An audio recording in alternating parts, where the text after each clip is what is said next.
அன்பார்ந்த தமிழ் சொந்தங்களுக்கு வணக்கம். இந்த வீடியோவில் என்ன பார்க்க போகிறோன்னா, CodeIgniter 4 எப்படி டவுன்லோட் பண்ணுறது, அதை செட்டப் பண்ணுறதுன்னு தான் பார்க்க போகிறோம். ஃபஸ்ட் டைம் செட்டப் கொஞ்சம் வித்தியாசமாக இருக்கும், அதனால தான் இதுக்கு செப்பரேட்டாக வீடியோ போடுறேன். முதல்ல உங்களுக்கு பிடிச்ச ப்ரௌசரை ஓப்பன் பண்ணிக்கோங்க. கூகுள் போயிட்டு CodeIgniterன்னு டைப் பண்ணி சர்ச் பண்ணுங்கள். இது மாதிரி வெப்சைட் ஒன்று வரும். இதோட லிங்க்கை நான் கீழே டிஸ்கிரிப்ஷன்லேயும் போடுறேன், வேணுன்னா எடுத்து யூஸ் பண்ணுங்கள்.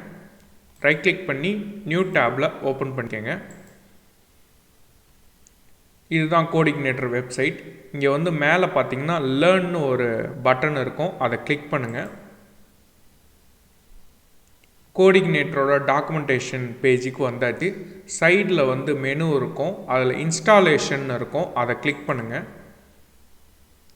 இதில் கம்போசர் இன்ஸ்டாலேஷன் ஒரு செக்ஷன் இருக்கும், அதை கிளிக் பண்ணுங்கள். அப்படியே ஸ்க்ரால் டவுன் பண்ணிகிட்டே பார்த்தீங்கன்னா ஆப் ஸ்டார்டர்னு ஒரு செக்ஷன் இருக்கும், அதில் போனீங்கன்னா இன்ஸ்டாலேஷன் அண்ட் செட்டப்னு இருக்கும். இதுதான் CodeIgniter 4 டவுன்லோட் பண்ணுற கமாண்டு.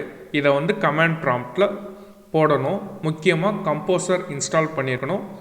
இன்ஸ்டால் பண்ணலன்னா அதையும் நான் கீழே டிஸ்கிரிப்ஷனில் போடுறேன், போய் முதல்ல இன்ஸ்டால் பண்ணிவிட்டு வந்துடுங்க. இப்போது ரன் விண்டோவுக்கு போய் கமாண்ட் ப்ராம்ப்டை ஓப்பன் பண்ணுங்கள். முதல்ல வேறு ஏதாவது ட்ரைவுக்கு மாற்றிக்கங்க. உதாரணத்துக்கு டி இல்லை இ அது மாதிரி ட்ரைவுக்கு மாறிக்கங்க.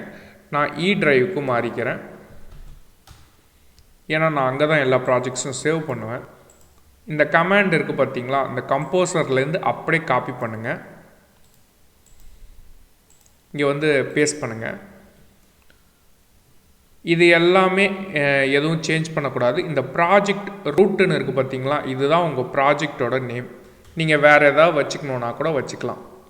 உதாரணத்துக்கு லைப்ரரி அது மாதிரி கூட நீங்கள் வச்சுக்கலாம்.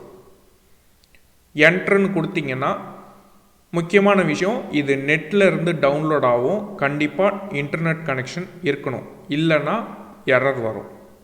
என்ட்ரு கொடுத்து இது டவுன்லோட் முடிகிற வரைக்கும் கொஞ்சம் வெயிட் பண்ணணும்.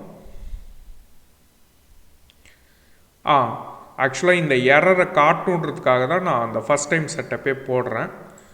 இதில் பார்த்தீங்கன்னா ஐஎன்டிஎல்னு ஒரு எக்ஸ்டென்ஷன் எனேபிள் பண்ணணும். பண்ணலன்னா இந்த மாதிரி எரர் வரும். சரி, இது எப்படி எனேபிள் பண்ணுறதுன்னா, அதுக்கு எக்ஸாம்பிள் நீங்கள் இன்ஸ்டால் பண்ணியிருக்கணும். இன்ஸ்டால் பண்ணலன்னா அதுக்கும் நான் கீழே டிஸ்கிரிப்ஷனில் லிங்க் போடுறேன், அந்த வீடியோவை பார்த்து ஃபஸ்ட்டு இன்ஸ்டால் பண்ணிவிடுங்க. லோக்கல் டிஸ்க் சிக்கு வாங்க, இல்லை வேறு எந்த ட்ரைவில் எக்ஸாம்ப் இன்ஸ்டால் பண்ணியிருக்கீங்களோ அந்த ட்ரைவுக்கு போங்க.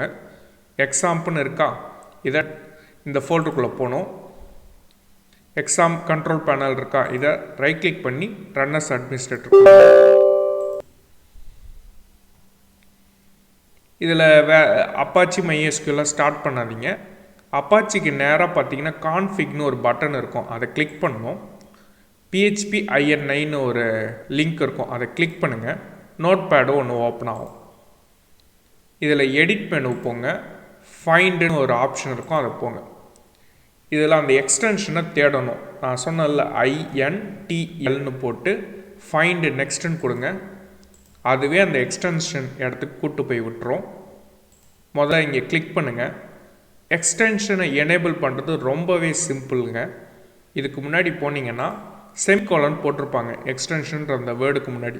அந்த செமிகோலனை எடுத்துட்டு சேவ் பண்ணிவிட்டு க்ளோஸ் பண்ணிட்டீங்கனாலே எக்ஸ்டென்ஷன் எனேபிள் ஆகிடும். இப்போ திரும்ப அந்த கமாண்டை காப்பி பண்ணுவோம்.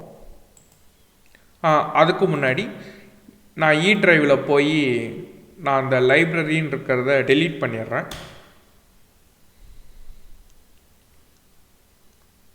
திரும்ப கமாண்ட் ப்ராம்ப்ட் வாங்க, CLSன்னு கொடுத்தீங்கன்னா க்ளே ஸ்க்ரீன் ஆகிடும். இப்போ அந்த கமாண்டை பேஸ்ட் பண்ணுங்கள். திரும்ப அதே நேமில் ஃபோல்டர் போடுவோம். ஏன்னா ஏற்கனவே அந்த நேமில் ஃபோல்டர் இருந்ததுன்னா எரர் வரும், அதனால தான் அதை டெலீட் பண்ணேன். என்ட்ரு கொடுங்க.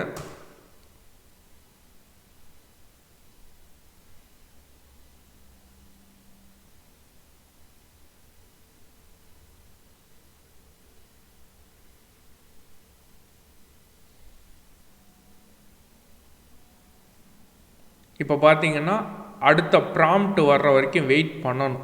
அப்போ தான் இன்ஸ்டாலேஷன் முடிஞ்சிச்சுன்னு அர்த்தம். ஈச் டைம் கோடிங்னேட்டர் ப்ராஜெக்ட் இப்படி தான் பண்ணணும். அந்த லைப்ரரின்ற ஃபோல்டருக்குள்ளே போனீங்கன்னா நிறையா ஃபோல்டர் செட்டப் அதுவே க்ரியேட் பண்ணி வச்சுருக்கோம். விஷுவல் ஸ்டுடியோ கோடு இன்ஸ்டால் பண்ணியிருந்தீங்கன்னா உங்களுக்கு ஒரு ரைட் கிளிக் பண்ணும் போது இதை ஓப்பன் வித் கோடுன்ற மாதிரி ஆப்ஷன் காட்டும்.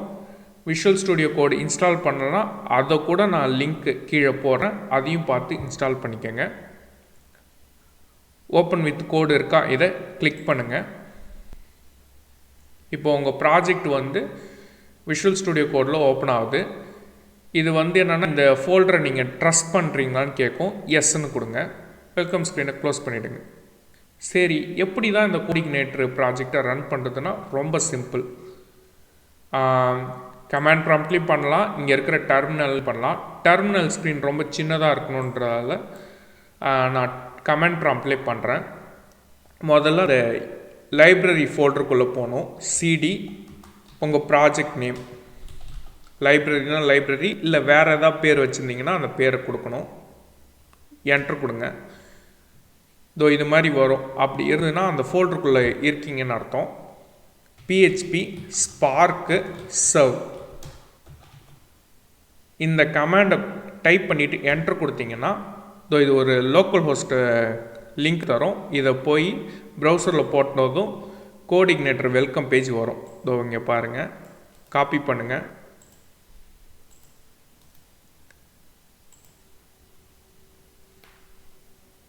வந்துச்சு பார்த்தீங்களா? அவ்வளோதான், கோடிங்னேட்டர் இன்ஸ்டாலேஷன் ப்ராசஸ் முடிஞ்சிருச்சு. இதுக்கப்புறம் நீங்கள் கோடிங்னேட்டர் 4 யூஸ் பண்ணலாம். இந்த வீடியோவை பொறுமையாக பார்த்ததுக்கு ரொம்ப நன்றி.